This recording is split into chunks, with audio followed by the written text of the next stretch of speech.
Il fallait reprendre la main, c'est ce que j'ai fait. Ce que vous avez fait sous les yeux, je vous avais déjà expliqué. Je vous redirige vers la précédente vidéo. Toute personne qui prendra en cours de route cette vidéo ne comprendra strictement rien, à moins que vous ayez de très bonnes connaissances. Dans ce cas-là, pas de problème. Sinon, je peux que vous encourager à regarder les précédentes vidéos et à regarder toutes les vidéos que j'ai faites sur l'Active Directory pour comprendre comment on fait un test d'intrusion au sein de l'Active Directory. Alors, pour ceux qui débutent et qui font ça à l'arrache, qui prennent la vidéo en cours de route, l'Active Directory, c'est tout simplement l'écosystème qui est utilisé en entreprise, et c'est un écosystème fermé, c'est-à-dire dans le sens où c'est pas en open source, c'est du Microsoft, d'accord? Donc là, on a fait toute une succession de pivots pour passer de compte à compte. On a enfin accès à THM Server 2. Alors, petit à petit, on est allé pirater toutes les machines. On est maintenant connecté à cette machine-là et je me suis ajouté le compte que nous a donné le contrôleur de domaine. On était sur du, notre copine s'appelle comment? Barbara. D'accord? Donc on a usurpé le compte de Barbara. Maintenant, vous voyez qu'il nous reste 2 machines. D'accord? Donc on va s'attaquer au contrôleur de domaine. On va voir les attaques dédiées au contrôleur de domaine, notamment l'exploitation des certificats. Alors, maintenant qu'on a accès à THM Server 2, nous avons poursuivi notre parcours d'exploitation Active Directory en exploitant toutes les ressources niveau 1. D'accord, serveur. Ensuite, on est à nouveau coincé. On n'a pas de moyen simple pour passer au niveau suivant. Le but, c'est de faire une escalade de privilèges. Passer de machine en machine, de compte à compte. On est devenu administrateur sur toutes les machines. Il nous reste quand même les contrôleurs de domaine, le Saint Graal. D'accord? Donc, on va devoir trouver des chemins créatifs. C'est toute l'inventivité qu'on vous demandera et c'est ce qui fera un bon red teamer d'un mauvais red teamer. Les recherches effectuées et publiées sous forme de livre blanc. On a Spectre Ops. Je reprendrai son article ensemble, on le décortiquera, on refera encore des cours sur les certificats puisque c'est essentiel. On a notamment une attaque qu'on appelle le Golden Certificate, le certificat d'or, qui nous donne un accès pendant 5 ans dans l'entreprise. Vous imaginez bien que quand on fait un pentest, quand on fait même une menace persistante avancée, on a tout intérêt à aller récupérer ce fameux Golden Certificate et le forger. Là, on va voir d'autres types d'attaques, mais toujours basées sur les certificats. Donc ça, c'est vraiment des notions à bien comprendre pour l'escalade de privilèges et le mouvement latéral. Et le but, quand vous faites un pentest, c'est soit de trouver des failles, soit trouver des erreurs de configuration. Des certificats, là, en l'occurrence. Donc, on va parler un peu des certificats Active Directory. On a un service qui s'appelle CS. Certificate Services, certification, service de certification, d'accord? Donc c'est l'implémentation de la structure à clé publique PKI que vous retrouverez toujours, Public Key Infrastructure in English. Et étant donné que l'AD fournit un niveau de confiance dans une organisation, dans une grosse boîte, il peut être utilisé comme une autorité de certification pour prouver et déléguer la confiance. Vous vous rappelez, je vous avais parlé de ces trust domains. On a également des autorités de certification. Si j'arrive à me faire certifier, j'aurai du coup, je serai mandataire. J'ai été mandaté par une autorité de certification. À partir de là, je commence à avoir plein de droits qui m'étaient pas octroyés initialement.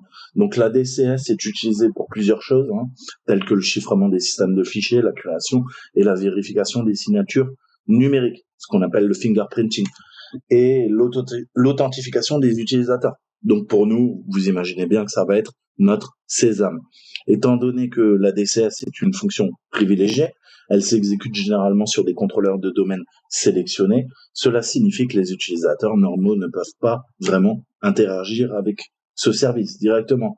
Donc l'autre revers de la médaille, c'est que les organisations ont tendance à être trop grandes pour qu'un administrateur crée et distribue chaque certificat manuellement. Donc c'est là que les modèles de certificats entrent en jeu. En fait, les administrateurs ADCS, ils peuvent créer plusieurs modèles et ça va permettre à tout utilisateur disposant des autorisations appropriées de demander lui-même tout simplement ce certificat. Ces modèles ont des paramètres qui indiquent quel utilisateur peut demander le certificat et ce qui est requis. Donc SpectreOps a constaté que les combinaisons spécifiques de ces paramètres peuvent être incroyablement toxiques et vont permettre d'abuser. Abuser quoi? Abuser les droits pour faire une escalade de privilèges et avoir un accès persistant. C'est-à-dire que si la machine est redémarrée, on aura toujours une porte dérobée pour s'y connecter. Alors, on va approfondir un peu l'abus de certificat. Il faut qu'on revoie quelques termes. Le PKI, je vous le disais, c'est l'infrastructure à clé publique. C'est un système qui va gérer tout simplement les certificats et le chiffrement à clé publique. Qui dit clé publique dit forcément clé privée. D'accord? Parce qu'il peut pas y avoir l'un sans l'autre. Donc, on parle de chiffrement asymétrique. Très important. La DCS, l'Active Directory Certificate Services, c'est l'implémentation de l'infrastructure à clé publique de Microsoft qui s'exécute généralement sur les contrôleurs de domaine. C'est nos deux machines, pour rappel, qui sont là-haut, d'accord, les plus importantes, puisque toutes les machines sont rattachées au contrôleur de domaine. Ça, c'est le contrôleur de domaine enfant, et ensuite on a le contrôleur de domaine parent. Pour l'instant, vous voyez qu'on n'a pas fait de reconnaissance dessus. Je connais pas son adresse IP, je sais pas comment il s'appelle, c'est quoi le hostname. Donc, il va falloir qu'on creuse, naturellement. Ensuite, on a le CA. Très important, c'est l'autorité de certification. C'est une infrastructure également à clé publique qui va émettre les certificats. On va lui demander un certificat. Pour lui demander le certificat, on va faire un CSR, un EKU et un modèle de certificat. Alors, le template, vous reverrez constamment ce terme en anglais, c'est le modèle, la collection de paramètres et de stratégies qui définit comment un certificat peut être émis par une autorité de certification. Puisque l'Active Directory, si je résume bien, ce sont des objets. Les objets, ça peut être des ordinateurs, ça peut être des comptes machines, ça peut être des comptes utilisateurs, ça peut être des comptes administrateurs, des comptes administrateurs locaux, ça peut être des comptes administrateurs du contrôleur de domaine, ça peut être toute une série de groupes au sein de l'entreprise. Tout ça est objet et on règle finement les paramètres, les stratégies de groupe, ce qu'on appelle les GPO, et on peut utiliser des GPM qui vont être déployés sur l'ensemble du parc informatique de l'entreprise. D'accord? Tout ça se fait grâce aux autorités de certification, à l'infrastructure de clé publique et au trust domain. Les trust domains sont attachés à l'infrastructure du contrôleur de domaine. Qui contrôle le contrôleur de domaine, vous l'avez compris, contrôle l'ensemble des machines de l'entreprise. C'est extrêmement puissant pour un attaquant. Ensuite, on a le CSR, c'est le Certificate Signing Request. C'est une requête de demande de certification, littéralement. C'est un message envoyé à une autorité de certification pour demander un certificat signé, qui va être extrêmement intéressant pour nous. Ensuite, on peut faire un EKU, donc EKEU, extended, donc élargi, amélioré, enhance, key usage, donc utilisation de clés améliorées ou étendues. Ce sont des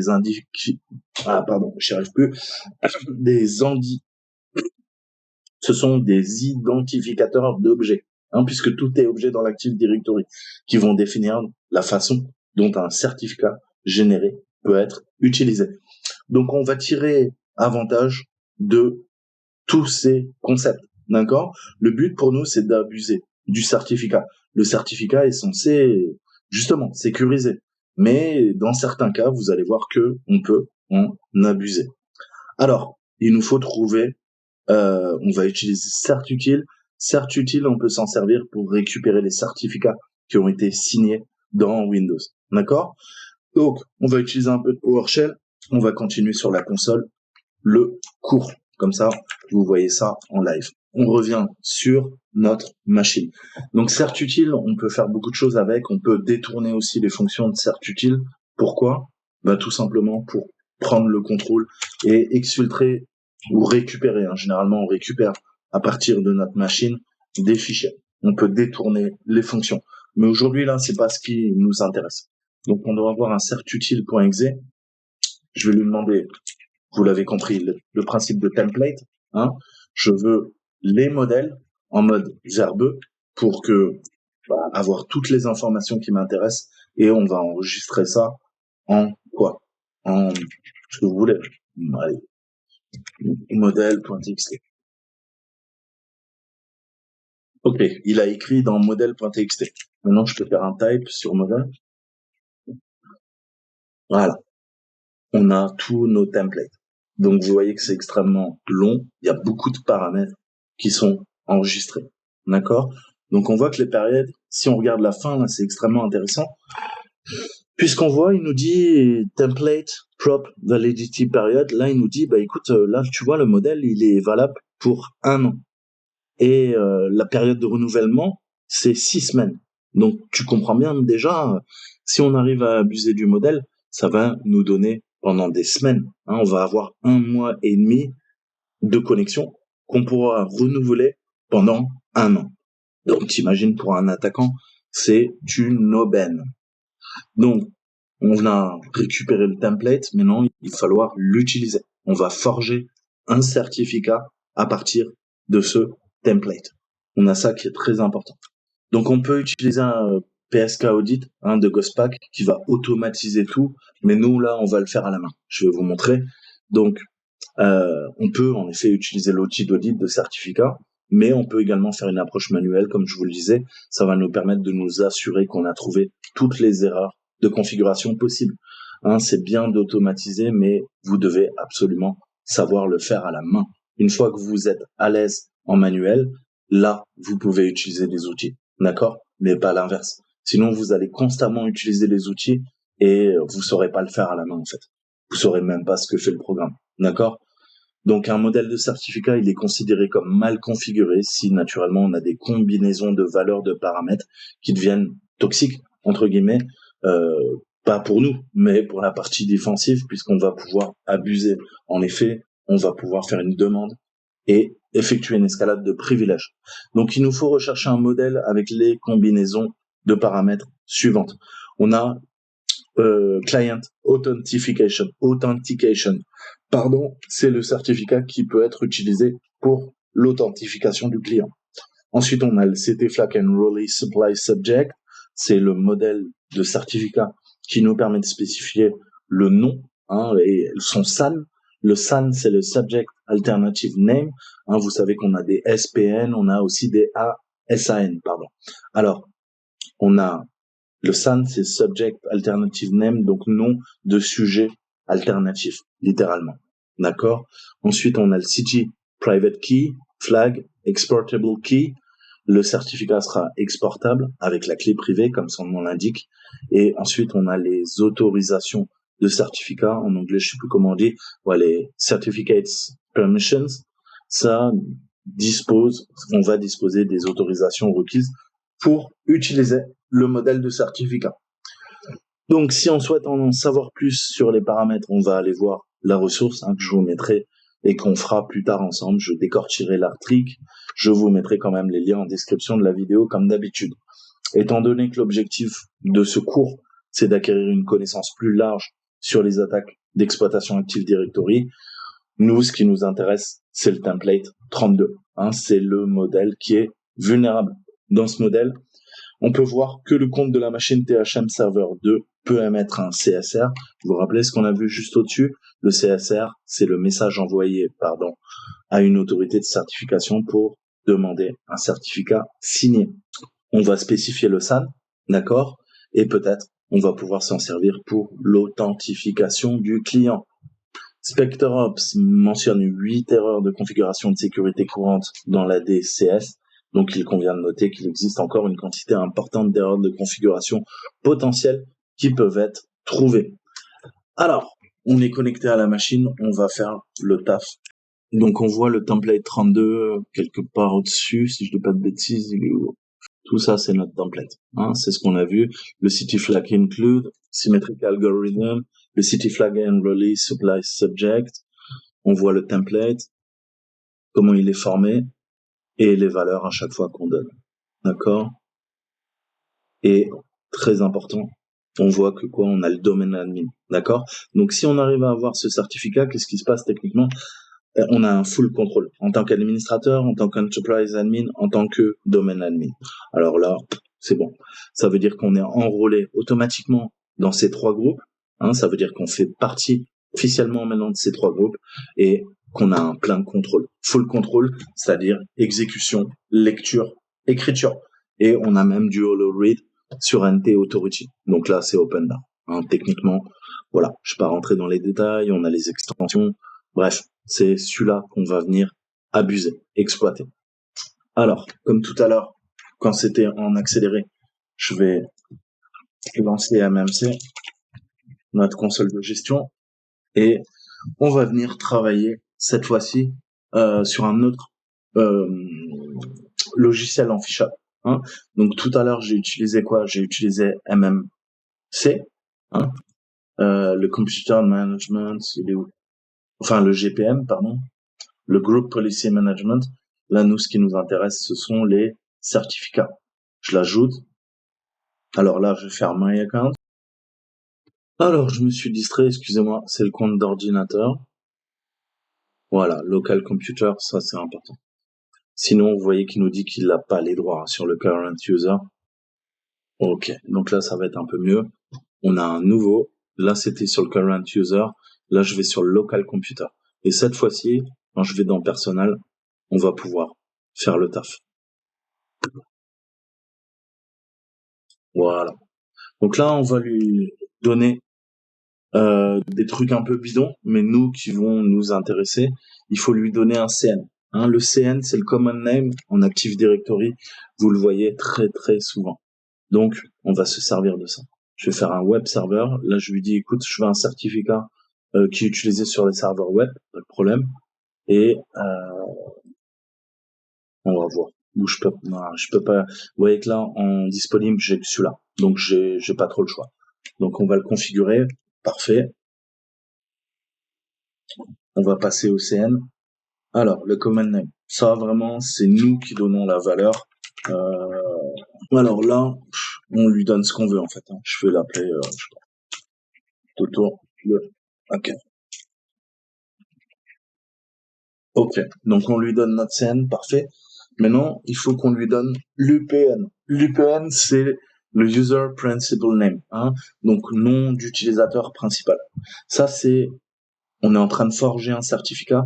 C'est techniquement la personne qu'on veut usurper. Qu'est-ce qu'on veut usurper, nous? Devenir administrateur. D'accord? Donc, il y a le groupe administrator et il faut que je lui donne le nom de domaine. Toutes les vidéos qu'on a faites, c'est sur zatryacme.loc. Voilà, c'est ajouté. Je fais appliquer et maintenant on peut faire OK. Enroll. Donc là, on lui demande la requête de certificat. Techniquement, c'est ce qu'on a vu plus haut. C'est le CSR qui est en train d'être passé. Donc, un message envoyé à l'autorité de certification. L'autorité de certification, elle prend nos informations et elle va nous signer notre certificat. Elle vient de le faire. Cool. Qu'est-ce qui s'est passé? Maintenant, dans Personnel, on a notre certificat qui est signé pour Toto le hacker. D'accord? Et vous voyez que là, la date d'expiration, cool, jusqu'en 2024. 13/8/2024. Exceptionnel. Ça veut dire que je vais pouvoir me connecter au réseau de l'entreprise jusqu'en 2024, pendant 2 ans, open bar. Donc là, on a notre certificat. Mais le certificat, qu'est-ce qu'on a vu? On a vu qu'on avait PKI, une infrastructure à clé publique. Donc, ce qui dit clé publique, il faut qu'on génère notre clé privée. D'accord? Toto le hacker va générer sa clé privée, le lier au certificat qu'on aura forgé. D'accord? Et la clé privée plus le certificat, on va pouvoir, en termes cryptographiques, comparer ça avec la clé publique du quoi? Du PKI. Et ça va, si ça correspond, si le certificat est fonctionnel, si la clé privée est bonne, si la clé publique est bonne, on a accès à toutes les machines. Alors, je prends mon certificat, toutes les tâches, et là, qu'est-ce qu'on fait? On va lui demander de signer ou d'exporter notre clé.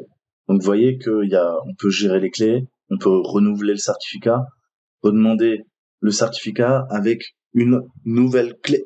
Nous, ce qui nous intéresse, c'est l'export. Donc, on a l'assistant d'export au niveau du certificat. Là, il me faut absolument une clé privée, sinon ça va pas marcher.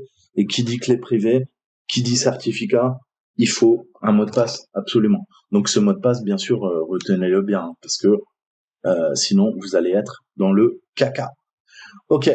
Donc là, c'est bien, on utilise les réglages par défaut. On va utiliser ce qu'on appelle du PKS avec du Personal Information Exchange. On a un fichier PAFX qui va être généré. Vous allez voir, vous pouvez aller voir, même dans vos navigateurs web, vous avez des fichiers PFX. C'est des certificats qui garantissent que quand vous vous connectez au site de Carrefour, par exemple, c'est bien le site de Carrefour. C'est pas Toto le hacker qui a monté un serveur avec un faux vrai site de Carrefour. Ça permet de garantir les transactions. Ça permet de garantir la fiabilité des communications. Donc, les certificats numériques sont partout, dans les infrastructures Active Directory, mais vous les retrouvez également, au niveau des CA Routes, donc les certifications d'autorité racines, et c'est ce qui permet de faire fonctionner les DNS, c'est ce qui permet de faire fonctionner Internet, c'est ce qui permet de s'assurer que tu te connectes bien au bon site. Sinon, il te dit, ton navigateur, il te dit, attention là, le certificat, il est plus valide, ou il va arriver à échéance dans quelques jours, quelques semaines. Attention. Ou il te dit carrément, écoute, le serveur web là, il a pas de certificat, ou il a un certificat qui a été auto-signé. C'est peut-être Toto le hacker qui te redirige et est en train de te faire manipuler. C'est une attaque par ingénierie sociale. Tu vas tomber sur un site de phishing. Est-ce que tu es sûr que tu veux te connecter au site? Vous l'avez vu. Vous avez tous vu ces messages dans vos navigateurs. Tout ça, ça fonctionne grâce au CA, aux Certificate Authorities et au certificat Racine, d'accord? Là, c'est un peu le même principe. Je vais m'authentifier grâce à ce certificat forgé, et à partir de là, toute l'infrastructure à clé publique va comparer quoi? Elle va me dire, tiens, ça c'est ma clé publique. Moi, je vais dire, tiens, ça c'est la clé privée de Toto le hacker. Et là, elle va me dire, ok, pas de problème, tout est correct, je te donne accès à l'ensemble du parc informatique de l'entreprise. Je résume. C'est plus compliqué que ça. Ok, donc là, on est pas mal. Je vais lui donner un password. Alors, je vais mettre tout autour. Je ne vais pas me casser la tête. Alors, il faut un nom de fichier. Je vais l'appeler. Certes, on va pas se prendre la tête. Et ça va l'enregistrer dans Système 32. Ah non, dans User. Ok. Voilà. Et on a bien notre fichier PFX. Donc là, je fais Finish. Et il nous dit que l'export est bon. Donc là, qu'est-ce qu'on a fait? On a forgé notre certificat. On a fait la requête. C'est bien passé. On a maintenant notre certificat personnel que j'ai issued, que j'ai créé au nom de Toto le hacker. Ça nous donne accès au contrôleur de domaine, d'accord, jusqu'en 2024. Et j'ai généré une clé privée, chiffrée, mot de passe Toto. Et maintenant, je vais pouvoir l'utiliser pour emprunter l'identité de l'utilisateur via un certificat. Mais là, tu as bien compris que c'est pas Toto le hacker qui va se connecter. Ça, c'est juste une indication pour moi, pour le fun. D'accord? C'est notre amie Barbara qui avait aucun droit, qui maintenant va devenir quoi? Administratrice du contrôleur de domaine. Elle va devenir la reine. Ok? Donc, il nous faut générer, on va utiliser Rubius, qui est un outil qu'on utilise en post-exploit, qui est extrêmement utile. Le but de l'opération, c'est d'emprunter l'identité de l'utilisateur via un certificat. Donc, on va utiliser 2 étapes. La première étape, ça va être utiliser notre certificat pour demander le ticket d'octroi de ticket Kerberos. Je vous rappellerai que je vous redirige vers mes vidéos, je vous expliquais le fonctionnement de Kerberos en haut niveau d'abstraction, mais le principe, c'est qu'on a un TGT, Ticket Renting Ticket. Donc, grosso modo, je te donne un ticket, Kerberos regarde le ticket et dit ok, ça passe pas. Si ça passe, il me donne un autre ticket et ce ticket, je vais pouvoir l'utiliser ailleurs. D'accord? Je te donne un exemple. Tu as un ticket, tu rentres dans une foire, dans des manèges, et tu vas pouvoir, grâce au ticket que tu as acheté, qu'on t'a donné à l'entrée, pouvoir faire des tours de manège dans n'importe quel manège. D'accord? On va vérifier ton ticket, on va vérifier que tu as bien payé et tu vas pouvoir faire les attractions. Je te fais une métaphore. D'accord? Et après, on va charger le ticket TGT que nous a renvoyé Kerberos, qu'il aura vérifié, et à partir de là, on peut se connecter au service qu'on veut. D'accord? Nous, ce qui nous intéresse, c'est attaquer le contrôleur de domaine. C'est ce qu'on va faire grâce à Rubius. Donc, techniquement, là, il y a quoi? Il y a une étape qu'on saute. il y a une étape qu'on saute tout simplement. Pourquoi? Parce que Rubius est déjà installé sur la machine pour nous faire gagner du temps.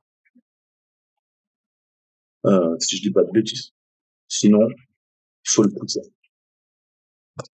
On a mis 1400, on a Rubius. D'accord? Donc là, on va se faire une grosse commande. Au début, je sais que c'est un petit peu déroutant. On va détailler. D'accord? Donc, je veux faire une demande de TGT. Donc, je fais la commande ask, je demande TGT. Ensuite, c'est là que ça devient intéressant. Qu'est-ce qu'on veut, nous? On est administrateur. C'est ce qu'on veut. C'est ce que j'ai ajouté. Vous vous rappelez? Je lui ai donné le CN et après, je lui ai dit, écoute, je veux devenir, grâce au certificat, administrateur @za.tryacme.loc. Donc c'est ce compte.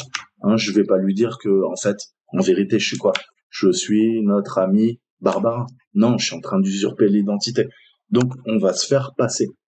Ensuite, c'est de la crypto. Donc N-type. N-type, c'est tout simplement le chiffrement. Le chiffrement, c'est le plus haut niveau qu'on ait, c'est de la ES 256 bits. Ensuite, on lui donne le chemin vers le certificat. Certificate. Et on doit avoir 2 points. Le chemin que je vais aller récupérer. Alors, on a vu que c'est dans ces documents, si je dis pas de bêtises. Alors, on va aller à la racine, c'est pas grave. On va dans user. On va dans notre ami, elle est où, notre ami, elle est où, Sylvia, Barbara, document. Non. Dans quoi il l'a mis? Merde. Contact, non, il est là.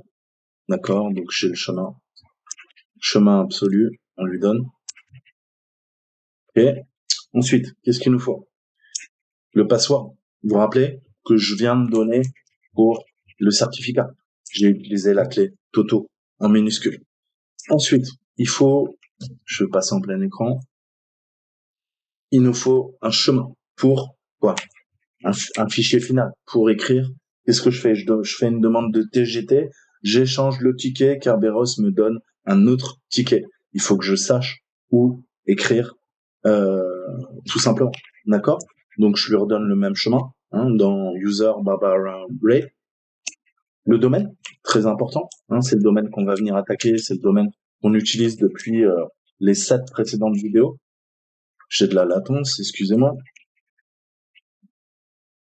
Donc c'est non, même pas, c'est pas try.me, c'est lock, autant pour moi. Et enfin, il nous faut le contrôleur de domaine, le DC, on va venir attaquer. Notre DC, c'est quoi?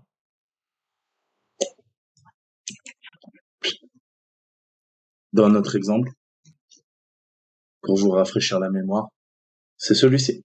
10, 260, 101.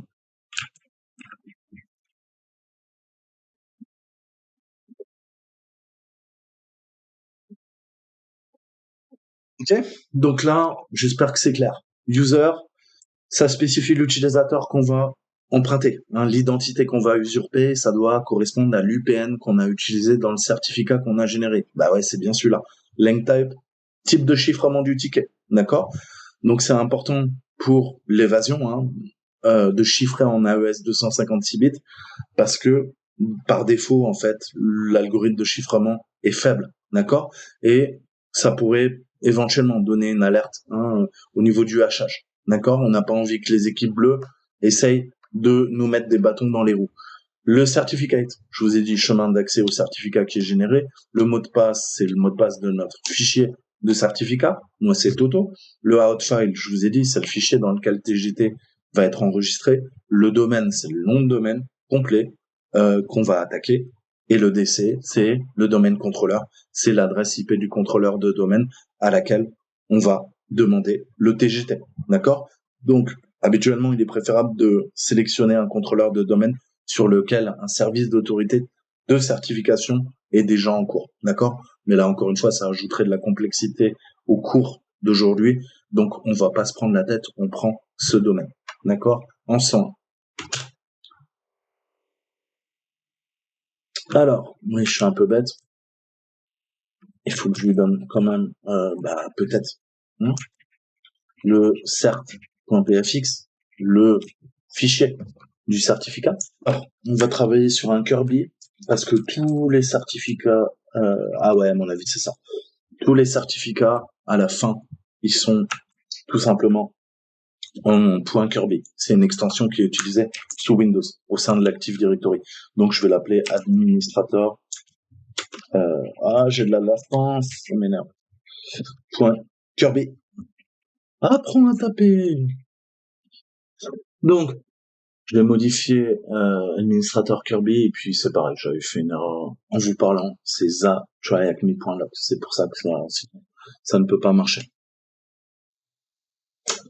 Et là, tout de suite, il arrive à bien faire la requête. Et vous voyez qu'il fait une ASREC. Donc, il fait alors une demande à l'AS. L'AS fait partie de l'infrastructure KDC. Et donc là, on a l'ASREC, donc la requête.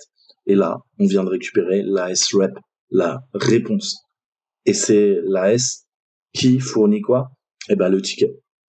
Le ticket, il est bien à l'extension Kirby, au format encodé en base 64, et on récupère toutes les métadonnées qui nous intéressent. On a la clé ASREP, on a la clé en base 64, on a la clé, les flags associés et le renew. Et là, on voit que ça me donne accès, grosso modo, j'ai commencé le 14, on a un jour là pour utiliser le ticket. D'accord? Une fois qu'on a utilisé le ticket, vous avez bien compris que ça nous donne tous les droits. Donc, il faut pas traîner. On a un jour pour activer ce ticket, ce qui va nous donner l'ensemble des droits sur l'infrastructure là du client. D'accord? Donc, vous voyez comment on forge tout ça. Donc ça, c'est la première étape. Maintenant, il nous faut notre ami Mimikatz. Je vous en parle tout le temps. Mimikatz va nous permettre de charger le TGT que vient nous donner l'AS. D'accord? Donc, je vais récupérer tout ça et on va charger Mimi. Alors, on va faire un truc, je vais aller dans le bureau de Barbara, dire, ok, qu'est-ce qu'il nous a fait l'animal? Il nous l'a enregistré là? Ah ouais, il nous l'a enregistré là. D'accord, ok. Bon, c'est pas grave. C'est un nom bizarre, mais c'est pas, y a pas mort. Je pensais qu'il allait le mettre dans, j'ai dû faire une erreur de commande. Ok. Qu'est-ce que je peux lui dire? Je peux lui dire copie, c'est blablabla, je le renomme. Que ça soit plus simple pour nous. Voilà, il devrait avoir, il a fait une copie. Mais non, on peut faire un del. Ok, parfait. On a notre administrateur Kirby. On va se monter. Pardon. Dire. Je vais le déplacer aussi. Excusez-moi. Sudo. mvmove. Je sais même plus comment on fait sous Windows. Ça m'énerve. Move. Administrateur. Vers.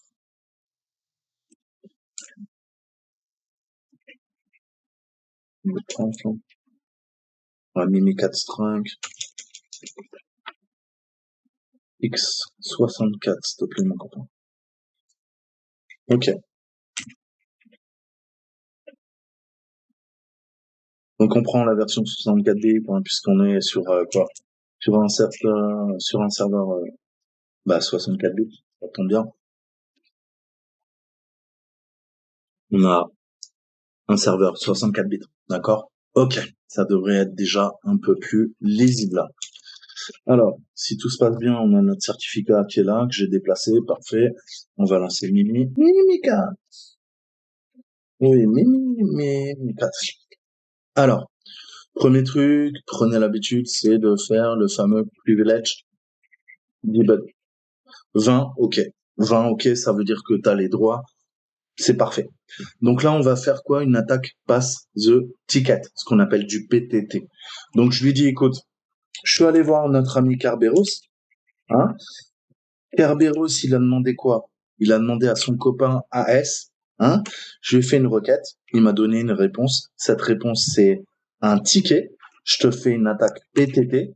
D'accord? Tu vas être content. Et le ticket, il s'appelle comment? Regarde bien dans le répertoire. il y a administrateur, ok. Et là, il dit, ok, ouais, ton fichier, je le trouve bien, pas de problème. D'accord? Donc là, ça veut dire que, il a fait le taf. Donc là, on est bien. Si c'est ok, c'est ok. Exit. Donc là, vous allez me dire, ouais, mais t'es gentil. Qu'est-ce qui s'est passé, Satan? Je veux dire, c'est ça ton attaque? C'est de la merde. Hein? Pourquoi c'est de la merde? Qu'est-ce qui a changé pour nous? Pas grand-chose. Vous croyez? On peut essayer. Vous croyez que je peux aller sur administrateur? Je peux aller sur son bureau? Ah ouais, quand même, d'accord? Tu vois, donc je commence, tu vois, à être bien. Je commence à être bien, pourquoi? Parce qu'on a tous les droits, d'accord? Donc tu vois comment tu peux exploiter les GPO, hein, pour le fun et pour l'argent, pour le profit, parce que t'es un bon capitaliste, tu le sais. Et qu'est-ce qu'on peut faire? Là, je peux aller aussi dans quoi? Dans administrateur ZA, carrément. Ah, là, il me dit, ouais, écoute, là, t'es gentil, mais il faut peut-être faire un CD avant. Incroyable. Même lui, je peux pas. Je peux rentrer partout. Donc là, vous voyez que les deux comptes admin, ils sont open bar. Mais nous, ce qui nous intéresse, c'est quoi? C'est d'accéder au contrôleur de domaine. Rappelle-toi. Lui, comment je peux y accéder? J'ai deux possibilités. Soit on va utiliser le partage réseau, soit on va utiliser le partage réseau. Plus sérieusement, on va utiliser le partage réseau, soit en ligne de commande, soit via l'interface graphique. Je vais vous montrer les deux. Donc, je peux faire un dir. Dir, tu sais, en DOS, ça me permet de quoi? De lister tout simplement ce qu'il y a. Mais dir, je peux lui passer des paramètres. Et là, je vais lui dire, écoute, tu vois, tu vas taper sur une machine qui s'appelle THMDC, d'accord? Ça, .write.me.log, et je veux que tu me listes pas ce qu'il y a sur ma machine, tu l'as bien compris, mais sur le C. Donc le C, vous savez que c'est là où est installé Windows, d'accord? On installe toujours sur le C. Enfin, vous pouvez le faire sur le D, mais par convention, on le fait sur le C. Et je lui mets quoi? Je lui mets $1. Pourquoi le dollar? Parce que là, je suis en train d'utiliser un alias. En fait, je suis en train d'utiliser techniquement une variable, d'accord? La variable qui pointe vers le C, c'est $. Incroyable. Et vous voyez bien que ça n'a rien à voir avec quoi? Avec ce que j'ai moi, d'accord? Si je fais ça, que tu comprennes bien. Ça, c'est mon C, à la racine, d'accord? Ça, c'est le sien, d'accord? Et tu vois bien que c'est pas tout à fait la même chose, d'accord? En effet, là, on est sur cette machine. Là, je suis sur la machine en local, hein? Et moi, je suis connecté à quoi? Je suis connecté à THM Server 2. À partir de THM Server 2, maintenant, je peux me connecter au contrôleur de domaine. J'y accède, hein? Donc là, ça devient intéressant. Pourquoi? Parce que je peux commencer à lister, je peux commencer à me balader. Et je vais aller même plus loin. Qu'est-ce que je peux faire? Là, c'est en ligne de commande. Si tu veux t'amuser, tu peux aller là-dedans et tu peux faire quoi? Tu peux faire réseau. On peut se balader. Faut toujours se balader. Il faut être curieux dans la vie. Rien de bien sexy. Qu'est-ce que je peux lui dire? Je peux lui dire, vas-y, dégage. Incroyable. Putain, même avec l'interface graphique maintenant, je viens de monter la machine. Je viens de monter un partage réseau. Ok? Comme ça, vous savez le faire maintenant. Et maintenant, j'ai quoi? Pareil. Incroyable. J'ai accès à plein de choses, plein de petits documents, et je devrais avoir quoi? Notre flag, j'espère. Il est où? Je sais pas trop où il est. Je sais même pas s'il y en a un. Mais vous voyez que sans problème, je rentre dans les documents des 3 personnes. Alors, dans le desktop de l'administrateur sur THMDC, écoute, sur le desktop, moi, j'ai rien, quoi. Gentil, là. Le desktop. Ah, il est là. Voilà, on récupère notre flag, les amis. Ok?